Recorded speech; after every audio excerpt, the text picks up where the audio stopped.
Hello everyone.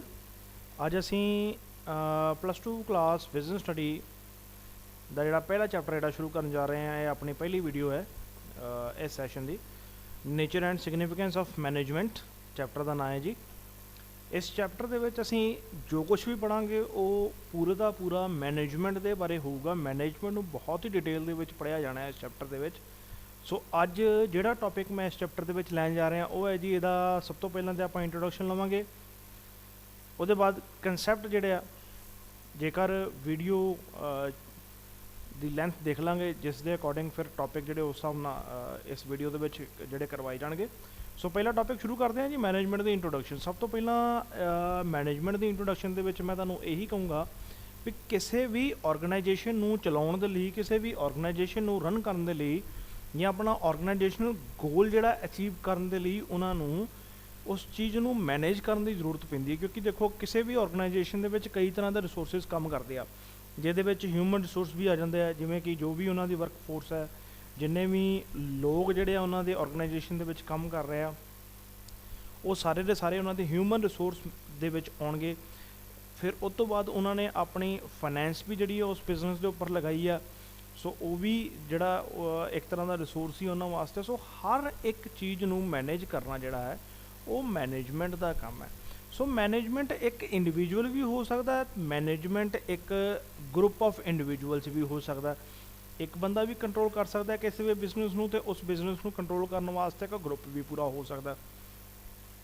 ਸੋ ਇਹਦੇ ਵਿੱਚ ਸਭ ਤੋਂ ਪਹਿਲਾ ਜਿਹੜਾ ਕੰਸੈਪਟ ਮੈਂ ਤੁਹਾਨੂੰ ਦੱਸਣ ਜਾ ਰਿਹਾ ਉਹ ਹੈ ਜੀ, ਕੰਸੈਪਟ ਆਫ ਮੈਨੇਜਮੈਂਟ ਦੇ ਵਿੱਚ ਟ੍ਰੈਡੀਸ਼ਨਲ ਕੰਸੈਪਟ ਮੈਨੇਜਮੈਂਟ ਦਾ। ਯਾਨੀ ਜੋ ਆਪਣਾ ਟ੍ਰੈਡੀਸ਼ਨਲ ਕੰਸੈਪਟ ਸੀ ਮੈਨੇਜਮੈਂਟ ਦਾ, ਇਹਦੇ ਰਿਗਾਰਡਿੰਗ ਵੀ ਕਈ ਵਾਰ ਬੋਰਡ ਐਗਜ਼ਾਮਸ ਦੇ ਵਿੱਚ ਕੁਐਸਚਨ ਆ ਜਾਂਦੇ ਆ ਕਿ ਟ੍ਰੈਡੀਸ਼ਨਲ ਕੰਸੈਪਟ ਨੂੰ ਜਿਹੜਾ ਸਮਝਾਓ ਮੈਨੇਜਮੈਂਟ ਦੇ, ਜਾਂ ਮਾਡਰਨ ਕੰਸੈਪਟ ਨੂੰ ਸਮਝਾਓ।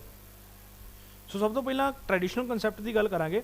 ਟ੍ਰੈਡੀਸ਼ਨਲ ਕੰਸੈਪਟ ਦੇ ਵਿੱਚ ਕੀ ਹੈ ਜੀ, ਕਹਿੰਦੇ ਆ ਜੀ, according to this concept the technique of getting task done by others is management.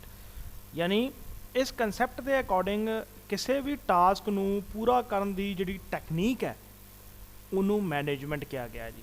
ਯਾਨੀ ਇਹਦਾ ਮਤਲਬ ਇਹ ਆ ਕਿ management is the technique. Management ਇੱਕ ਟੈਕਨੀਕ ਹੈ ਜਿਹਦੇ ਅਕੋਰਡਿੰਗ ਤੁਸੀਂ ਆਪਣਾ ਸਪੈਸੀਫਿਕ ਆਬਜੈਕਟਿਵ ਜਿਹੜਾ ਹੈ ਅਚੀਵ ਕਰਦੇ ਹੋ ਬਾਈ ਡਾਇਰੈਕਟਿੰਗ ਦਾ ਐਕਟੀਵਿਟੀਜ਼ ਆਫ ਦਾ ਸਬਆਰਡੀਨੇਟਸ। ਕਿ ਸਬਆਰਡੀਨੇਟਸ ਦੀ ਐਕਟੀਵਿਟੀਜ਼ ਨੂੰ ਡਾਇਰੈਕਟ ਕਰਨ ਦੇ ਨਾਲ। ਹੁਣ ਸਬਆਰਡੀਨੇਟਸ ਕੌਣ ਨੇ, ਇਹ ਵੀ ਆਪਾਂ ਕਲੀਅਰ ਕਰ ਲਈਏ।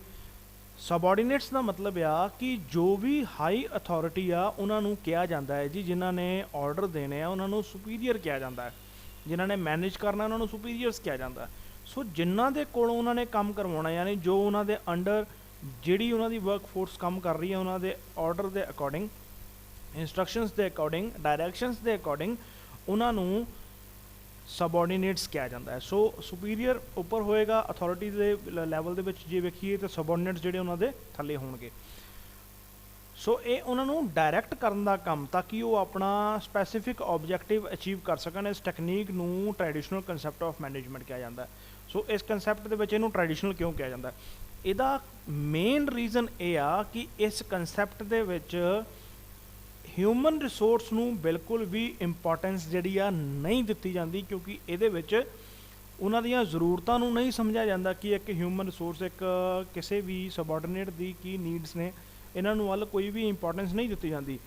ਉਹਨਾਂ ਦਾ ਮੇਨ ਟਾਰਗੇਟ ਇਹੀ ਹੁੰਦਾ ਹੈ ਕਿ ਉਹਨਾਂ ਨੇ ਆਪਣਾ ਜਿਹੜਾ ਟਾਸਕ ਹੈ, ਆਪਣਾ ਜਿਹੜਾ ਸਪੈਸੀਫਿਕ ਗੋਲ ਹੈ, ਉਸ ਗੋਲ ਨੂੰ ਅਚੀਵ ਕਰਨਾ ਹੈ ਜਾਂ ਕਿਸੇ ਵੀ ਟਾਸਕ ਨੂੰ ਪੂਰਾ ਕਰਨਾ ਹੈ। ਉਸ ਪੂਰਾ ਕਰਨ ਦੀ ਟੈਕਨੀਕ ਨੂੰ ਟ੍ਰੈਡੀਸ਼ਨਲ ਕੰਸੈਪਟ ਆਫ ਮੈਨੇਜਮੈਂਟ ਕਿਹਾ ਜਾਂਦਾ। ਠੀਕ ਹੈ ਜੀ।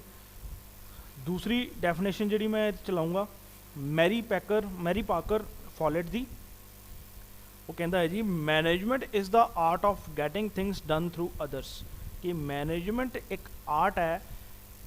ਕਿਸ ਤਰ੍ਹਾਂ ਦੀ ਆਰਟ ਹੈ, ਜਿਹਦੇ ਥਰੂ ਤੁਸੀਂ ਲੋਕਾਂ ਕੋਲੋਂ, ਦੂਸਰਿਆਂ ਕੋਲੋਂ ਕਿਵੇਂ ਤੁਸੀਂ ਕੰਮ ਕਰਵਾਉਂਦੇ ਹੋ, ਉਸ ਚੀਜ਼ ਨੂੰ ਮੈਨੇਜਮੈਂਟ ਕਿਹਾ ਜਾਂਦਾ ਹੈ। ਕਿ ਕਿਵੇਂ ਤੁਸੀਂ ਉਹਨਾਂ ਨੂੰ ਮੈਨੇਜ ਕਰਵਾਉਂਦੇ ਹੋ ਆਪਣਾ ਕੰਮ ਕਰਵਾਉਣ ਦੇ ਲਈ ਜਾਂ ਆਰਗੇਨਾਈਜੇਸ਼ਨਲ ਗੋਲ ਅਚੀਵ ਕਰਵਾਉਣ ਦੇ ਲਈ। ਸੋ ਇਹਦੇ ਨਾਲ ਹੀ ਇੱਕ ਰਲਦੀ ਮਿਲਦੀ ਡੈਫੀਨੇਸ਼ਨ ਹੈਰਲਡ ਕੁੰਟਸ ਦੀ ਆਉਂਦੀ ਆ। ਹੈਰਲਡ ਕੁੰਟਸ ਕਹਿੰਦਾ ਹੈ ਜੀ, management is the art of getting things done through and with the help of people in formally organised groups. ਯਾਨੀ ਮੈਨੇਜਮੈਂਟ ਇੱਕ ਆਰਟ ਹੈ ਜਿਹਦੇ ਥਰੂ ਤੁਸੀਂ ਕਿਸੇ ਵੀ ਟਾਸਕ ਨੂੰ, ਕਿਸੇ ਵੀ ਕੰਮ ਨੂੰ ਪੂਰਾ ਕਰਵਾਉਂਦੇ ਹੋ ਕਿਹਦੀ ਹੈਲਪ ਦੇ ਨਾਲ? With the help of people in formally organised groups. ਕਿਹਨਾਂ ਦੀ ਹੈਲਪ ਦੇ ਨਾਲ? ਕਿ ਫਾਰਮਲੀ ਆਰਗੇਨਾਈਜ਼ਡ ਗਰੁੱਪਸ ਦੀ ਹੈਲਪ ਦੇ ਨਾਲ। ਹੁਣ ਇਹ ਫਾਰਮਲੀ ਆਰਗੇਨਾਈਜ਼ਡ ਗਰੁੱਪਸ ਕਿਹੜੇ ਨੇ? ਫਾਰਮਲੀ ਆਰਗੇਨਾਈਜ਼ਡ ਗਰੁੱਪਸ ਦਾ ਮਤਲਬ ਇਹ ਆ ਕਿ ਕਿਸੇ ਵੀ ਆਰਗੇਨਾਈਜੇਸ਼ਨ ਦੇ ਵਿੱਚ ਜਿਹਦੇ ਵਿੱਚ ਹਰ ਇੱਕ ਪੋਜੀਸ਼ਨ ਜਿਹੜੀ ਆ ਉਹ ਅਥਾਰਟੀ ਦੇ ਬੇਸ ਦੇ ਉੱਪਰ, ਜਾਂ ਕਹਿ ਲਓ ਕਿ ਉਹਨਾਂ ਨੂੰ ਇੱਕ ਫਾਰਮਲੀ ਸਟਰਕਚਰ ਦੇ ਵਿੱਚ ਉਹਨਾਂ ਨੂੰ ਬਿਠਾਇਆ ਗਿਆ ਹੈ, ਜਾਂ ਕਹਿ ਲਓ ਵੀ ਉਹਨਾਂ ਦੀਆਂ ਪੋਜੀਸ਼ਨਸ ਬਣੀਆਂ ਹੋਈਆਂ ਨੇ, ਉਹਨਾਂ ਪੋਜੀਸ਼ਨਸ ਨੂੰ ਫਾਰਮਲ ਤਰੀਕੇ ਦੇ ਨਾਲ ਜਿਹੜਾ ਆਰਗੇਨਾਈਜ਼ ਕੀਤਾ ਗਿਆ ਹੈ, ਜਿਹਦੇ ਵਿੱਚ ਉਹਨਾਂ ਦੀ ਅਥਾਰਟੀ, ਉਹਨਾਂ ਦੀ ਰਿਸਪੌਂਸਿਬਿਲਟੀ, ਉਹਨਾਂ ਦੀਆਂ ਪਾਵਰਸ ਜਿਹੜੀਆਂ ਉਹਨਾਂ ਨੂੰ ਡਿਸਟਰੀਬਿਊਟ ਕੀਤੀਆਂ ਗਈਆਂ। ਸੋ ਉਹਨਾਂ ਅਥਾਰਟੀਜ਼ ਨੂੰ, ਉਹਨਾਂ ਇਹ ਕਹਿ ਲਓ ਕਿ ਉਸ ਸਟਰਕਚਰ ਨੂੰ ਜਿਹੜਾ ਫਾਰਮਲੀ ਆਰਗੇਨਾਈਜ਼ਡ ਗਰੁੱਪਸ ਕਿਹਾ ਇਹਨਾਂ ਨੇ। ਸੋ ਤੀਸਰੀ ਡੈਫੀਨੇਸ਼ਨ ਜਿਹੜੀ ਆਪਾਂ ਲਵਾਂਗੇ ਉਹ ਲਵਾਂਗੇ ਜੀ FW ਟੇਲਰ ਦੀ। ਇਹ ਕਹਿੰਦਾ ਹੈ management is the art of knowing exactly. Management ਇੱਕ ਆਰਟ ਹੈ ਜਿਹਦੇ ਥਰੂ ਐਗਜ਼ੈਕਟਲੀ ਤੁਹਾਨੂੰ ਇਹ ਪਤਾ ਲੱਗਦਾ ਹੈ what you want your men to do, ਕਿ ਤੁਸੀਂ ਆਪਣੇ ਮੈਨ ਕੋਲੋਂ ਜਾਂ ਤੁਸੀਂ ਆਪਣੀ ਮੈਨ ਪਾਵਰ ਦੇ ਕੋਲੋਂ ਕੀ ਕਰਵਾਉਣਾ ਚਾਹੁੰਦੇ ਹੋ। ਐਂਡ ਦੈਨ ਸੀਇੰਗ ਦੈਟ, ਤੇ ਨਾਲ ਦੀ ਨਾਲ ਇਹ ਵੀ ਦੇਖਣਾ they do it in the best and cheapest way. ਨਾਲ ਦੀ ਨਾਲ ਇਹ ਵੀ ਦੇਖਣਾ ਕਿ ਇਹ ਉਸ ਕੰਮ ਨੂੰ, ਤੁਹਾਡੀ ਵਰਕ ਫੋਰਸ ਉਸ ਕੰਮ ਨੂੰ ਬੈਸਟ ਤੇ ਚੀਪੈਸਟ ਵੇ ਦੇ ਨਾਲ ਜਿਹੜਾ ਹੈ ਉਹਨੂੰ ਕੰਪਲੀਟ ਕਰਨ। ਸੋ FW ਟੇਲਰ ਦੀ ਜਿਹੜੀ ਡੈਫੀਨੇਸ਼ਨ ਹੈ ਉਹ ਮੈਨੇਜਮੈਂਟ ਨੂੰ ਬੜੇ ਅੱਛੇ ਤਰੀਕੇ ਦੇ ਨਾਲ ਜਿਹੜਾ ਹੈ ਉਹ ਡਿਫਾਈਨ ਕਰਦੀ ਹੈ ਟ੍ਰੈਡੀਸ਼ਨਲ ਕਨਸੈਪਟ ਨੂੰ, ਜੇ ਆਪਾਂ ਗੱਲ ਕਰੀਏ ਤਾਂ। ਸੋ ਇਹਦੀਆਂ ਕੁਝ ਲਿਮਿਟੇਸ਼ਨਸ ਵੀ ਨੇ, ਜਿਵੇਂ ਮੈਂ ਤੁਹਾਨੂੰ ਦੱਸਿਆ ਵੀ ਇਸ ਕਨਸੈਪਟ ਦੇ ਵਿੱਚ ਕੀ ਹੈ ਕਿ ਹਿਊਮਨ ਰਿਸੋਰਸ ਨੂੰ ਜਾਂ ਮੈਨ ਪਾਵਰ ਨੂੰ ਬਿਲਕੁਲ ਵੀ ਇੰਪੋਰਟੈਂਸ ਜਿਹੜੀ ਆ ਨਹੀਂ ਦਿੱਤੀ ਜਾਂਦੀ। ਸੋ ਸਭ ਤੋਂ ਪਹਿਲੀ ਜਿਹੜੀ ਲਿਮਿਟੇਸ਼ਨ ਟ੍ਰੈਡੀਸ਼ਨਲ ਕਨਸੈਪਟ ਦੀ ਕੀ ਆ ਜਾਂਦੀ ਆ? These definitions are vague. ਇਹ ਡੈਫੀਨੇਸ਼ਨਸ ਵੇਜ ਨੇ। ਵੇਜ ਦਾ ਮਤਲਬ ਹੁੰਦਾ ਜਿਹੜੀ ਚੀਜ਼ ਕਲੀਅਰ ਨਾ ਹੋਵੇ। ਸੋ ਇਹਦੇ ਵਿੱਚ ਕੀ ਕਲੀਅਰ ਨਹੀਂ ਕੀਤਾ ਗਿਆ? ਇਹਦੇ ਵਿੱਚ ਮੈਨੇਜਮੈਂਟ ਦੇ ਫੰਕਸ਼ਨਸ ਹੀ ਸਪੈਸੀਫਾਈ ਨਹੀਂ ਕੀਤੇ ਗਏ। ਦੱਸਿਆ ਹੀ ਨਹੀਂ ਗਿਆ ਕਿ ਮੈਨੇਜਮੈਂਟ ਕੀ ਫੰਕਸ਼ਨ ਜਿਹੜੀ ਆ ਪਰਫਾਰਮ ਕਰਦੀ ਆ, ਉਹਨਾਂ ਦੇ ਫੰਕਸ਼ਨਸ ਨੂੰ ਸਪੈਸੀਫਾਈ ਨਹੀਂ ਕੀਤਾ ਗਿਆ। ਦੂਸਰਾ ਪੁਆਇੰਟ ਹੈ, ਦੂਸਰੀ ਲਿਮਿਟੇਸ਼ਨ ਹੈ ਦੀ these definitions give importance to getting tasks done by others through manipulative and clever practices। ਕਹਿਣ ਦਾ ਮਤਲਬ ਇਹ ਹੈ ਕਿ ਇਸ ਡੈਫੀਨੇਸ਼ਨ ਦੇ ਵਿੱਚ ਇਹ ਕਿਹਾ ਗਿਆ ਹੈ, ਇੰਪੋਰਟੈਂਸ ਦਿੱਤੀ ਗਈ ਹੈ ਸਿਰਫ ਟਾਸਕ ਨੂੰ ਕੰਪਲੀਟ ਕਰਵਾਉਣ ਦੇ ਲਈ ਜਿਹੜੀ ਤੁਸੀਂ ਦੂਸਰਿਆਂ ਕੋਲੋਂ ਕੰਪਲੀਟ ਕਰਵਾਉਂਦੇ ਹੋ। ਚਾਹੇ ਤੁਸੀਂ ਉਹਨਾਂ ਨੂੰ ਮੈਨੂਪੂਲੇਟ ਕਰੋ, ਆਪਣਾ ਪ੍ਰਭਾਵ ਪਾ ਕੇ ਉਹਨਾਂ ਕੋਲ ਕੰਮ ਕਰਵਾਓ, ਜਾਂ ਫਿਰ ਆਪਣੀਆਂ ਕਲੈਵਰ ਪ੍ਰੈਕਟਿਸਿਸ ਯੂਜ਼ ਕਰਕੇ ਜਿਹੜਾ ਉਹਨਾਂ ਕੋਲੋਂ ਕੰਮ ਕਰਵਾਓ ਜਾਂ ਉਸ ਟਾਸਕ ਨੂੰ ਕੰਪਲੀਟ ਕਰਵਾਓ। ਸੋ ਇਹ ਵੀ ਉਹਦੀ ਲਿਮਿਟੇਸ਼ਨ ਹੈ ਇੱਕ। ਤੀਸਰੀ ਲਿਮਿਟੇਸ਼ਨ ਇਹਦੀ ਇਹ ਆ ਜਾਂਦੀ ਆ, these definitions neglect the need of the worker. ਇਹਨਾਂ ਡੈਫੀਨੇਸ਼ਨਸ ਦੇ ਵਿੱਚ ਵਰਕਰ ਦੀ ਨੀਡ ਨੂੰ ਨਿਗਲੈਕਟ ਕੀਤਾ ਗਿਆ ਹੈ। Consider them only as a mean of achieving objective. ਸਿਰਫ ਉਹਨਾਂ ਨੂੰ ਇੱਕ ਸਾਧਨ ਮੰਨਿਆ ਗਿਆ ਹੈ, ਜਿਸ ਸਾਧਨ ਦੇ ਅਕੋਰਡਿੰਗ ਜਿਹੜਾ ਹੈ, ਮੀਨਸ ਦੇ ਅਕੋਰਡਿੰਗ ਜਿਹੜਾ ਹੈ ਉਹ ਆਪਣੇ ਓਬਜੈਕਟਿਵ ਨੂੰ ਜਿਹੜਾ ਹੈ ਉਹ ਅਚੀਵ ਕਰ ਸਕਣ। ਉਹਨਾਂ ਨੂੰ ਇੱਕ ਸਾਧਨ ਮੰਨਿਆ ਗਿਆ ਹੈ ਇੱਕ ਓਬਜੈਕਟਿਵ ਨੂੰ ਅਚੀਵ ਕਰਨ ਦਾ। ਸੋ ਉਹਨਾਂ ਦੀਆਂ ਨੀਡਸ ਨੂੰ ਜਿਹੜਾ ਇਗਨੋਰ ਕੀਤਾ ਜਾਂਦਾ, ਨਿਗਲੈਕਟ ਕੀਤਾ ਜਾਂਦਾ ਟ੍ਰੈਡੀਸ਼ਨਲ ਕਨਸੈਪਟ ਦੇ ਵਿੱਚ।